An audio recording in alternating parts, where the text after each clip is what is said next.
চলিছে চলিব সংগ্ৰাম চলিছে চলিছে চলিব ছাত্ৰসন্থ জাগিছে জাগিছে জাগিব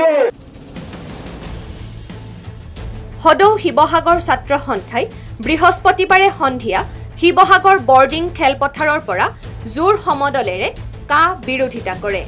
জাতিৰংশী নাগৰিকত্ব সংশোধনী আইন বাতিলৰ দাবীত আমি আজি এবছৰ কাৰ্যসূচী চলাই আছো নাগৰিকত্ব সংশোধনী আইন 2019 বাতিলৰ দাবীত এক কাৰ্যসূচীত গ্ৰহণ কৰে শিৱসাগৰ আছুৱে ভাষা সংস্কৃতি পৰিচয় আৰু অস্তিত্ব ৰক্ষাৰ স্বাৰ্থত সকলোৰে অংশগ্ৰহণ বিচাৰি কৰা জোৰ সমদল কাৰ্যসূচীত বহু সংখ্যক ছাত্ৰ সন্থাৰ কৰ্মীয়ে অংশগ্ৰহণ কৰে আনহাতে নাগৰিকত্ব সংশোধনী আইন বাতিল কৰক শ্লোগানেৰে ৰাজপথ কপাই তোলে ছাত্ৰ সন্থাৰ কৰ্মীসকলে হিন্দু বাংলাদেশিক নাগৰিকত্ব দিয়া সিদ্ধান্ত বাতিল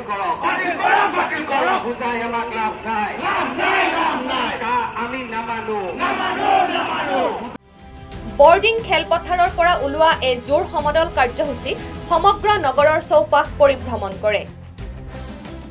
পবিত্ৰ শ্বহীদ দিৱস 10 ডিচেম্বৰৰ দিনটোত আমি কা বিৰোধী সংগ্ৰামখন পুনৰ আৰম্ভ কৰিব খুজিছোঁ আৰু আমি ঐতিহাসিক বৰ্ডিং খেলপথাৰৰ পৰা কা বাতিলৰ দাবীত এক জোৰ সমদল কাৰ্যসূচী সদৌ শিৱসাগৰ জিলা ছাত্ৰ সন্থাই ৰূপায়ণ কৰিছোঁ আৰু এই কাৰ্যসূচীৰ জৰিয়তে আমি কেন্দ্ৰৰ বিজেপি নেতৃত্বাধীন চৰকাৰ আৰু অসমৰ বিজেপি নেতৃত্বাধীন চৰকাৰক সকীয়াই দিব খুজিছোঁ তেওঁলোকে যিমানেই ৰাইজক আভুৱা ভাবিবলৈ চেষ্টা নকৰক কিয় ৰাইজক সংগঠিত কৰি এই কা বাতিল নোহোৱা পৰ্যন্ত